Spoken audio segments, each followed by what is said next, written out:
What would you categorize your music as? Well, the thing is with me, I've got such a broad taste in music anyway. Like, I don't just listen to dance music. I listen to like indie music. So like bands that I'm into really are like things like Hardfire, Kasabian, things like that. The Clash, the Jam from back in the day, and I kind of take those elements and I think about them quite a lot when I'm making my music. And I've never really wanted to be pigeonholed. I just kind of just because I like it all. I just want to put that across to people. And hopefully they'll like it and I'll get into it. So if I decide to drop a drum and bass track mid-set, and I feel the time's right to do that, then I will. If I want to play some breakbeat, I will. I mean, breaks is just so sexy. Do you know what I mean? It's great. House is obviously a very, very, very big part of what I do.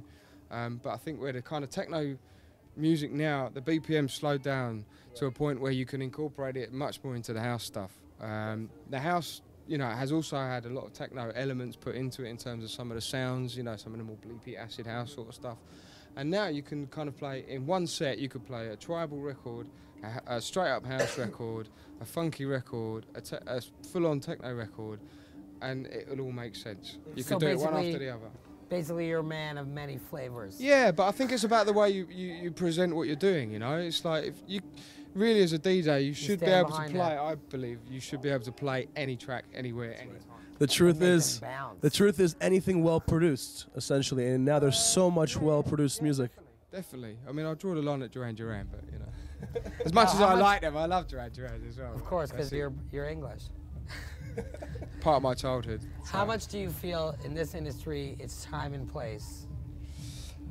Yeah, I do believe in that a lot, yeah. You were telling us before how you were in the studio and then somebody got sent a track and suddenly... Yeah, I mean, that's how the whole remix thing came along for Man Alive, and like, if I wasn't there, maybe it wouldn't have happened. So, it might have been some other guy. It's totally about getting yourself out there, showing your face, letting people know you're there.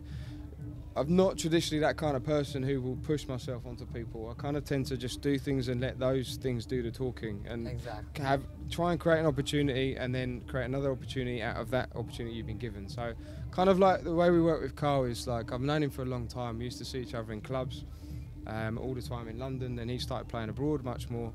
I was playing in London still all the time. And I just made the decision one day. I just kind of woke up and I said, you know what, there's got to be more to it than this, I want to travel a little bit. I'd like to see, how dance music goes down in other countries and understand more about those cultures and why they also like it as much as we do. And Carl's really been a kind of an ambassador for that. And he's delivered the message. Yeah, he's like a preacher. Totally. And to be able to work alongside him so closely is like, it's quite a privilege really, because you're always learning something all the time. Yeah. Always. How long have you been running Intech? Intech's been going for about 7 years now. So I've been involved in Intech for about 3.5, 4 years. And you run it. You run it all. Yeah, basically I do all the admin. we kind of talk about the records together quite a lot. So that, the signings is quite a mutual thing.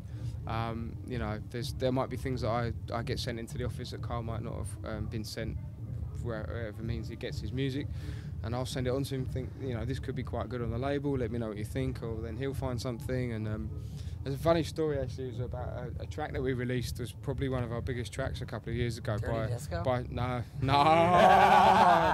We can't be biased. That's what you paid for? Yeah, How dirty is the disco? It was. It's very dirty, especially at 7 a.m. Oh, then you're definitely part of the firm. Only, baby. Yeah, about 10 p.m. it's pretty clean, but about 7 a.m. it's not quite so clean. But the track it was by Sebastian Lezzi. It was called Bad Clock, and I was like, amazing track. And I kind of listened to it a few times, and I was trying to get into it. And then it was down at Carl's place in England, and I said, have a look at this. Like, I'm not quite sure where to put it. And he was like, this is wicked. We've got to have this straight away. And I was just like, okay, cool. And then I saw what it did on the dance floor when Carl played it, and I was like, yeah, it's totally right. Is that exciting for you? Totally right. Yeah, absolutely. Hell yeah. Absolutely. And again, it showed me, that I still had a lot to learn.